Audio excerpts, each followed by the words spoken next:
міне қазір мен төмен қарай түсіп келе жатырмын. Бисмилля. Осы жердің бәрі кәдімгідей ана төбеге дейін су болған болатын ғой. Қазір қандай болып жатыр міне. Су масқара тартылып қалған. Міне солдаттардың халықтың соққан балы мынау дейтін. Осының арқасында Алланың қалауымен ауылда аман алып қалдық қой. Алып қалды ер азаматтар. Міне қазіргі жағдай осындай болып жатыр. Ана жақта ана мост ана жағында анау. Осындай. Қаншама мусор келген. Осы жайықпен.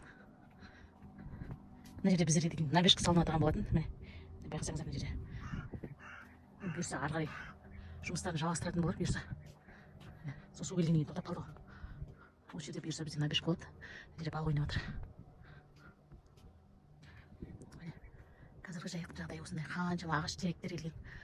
Мына нелердің бәрі. Көрсеңіздер, қапшықтардың бәрі осылай қалды.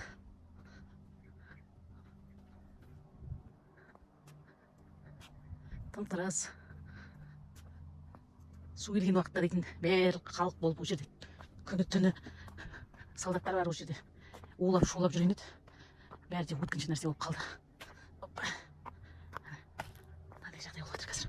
Бисмилля. Тау ашып кетті қандай. Бек болып кеткен. Бисмилля.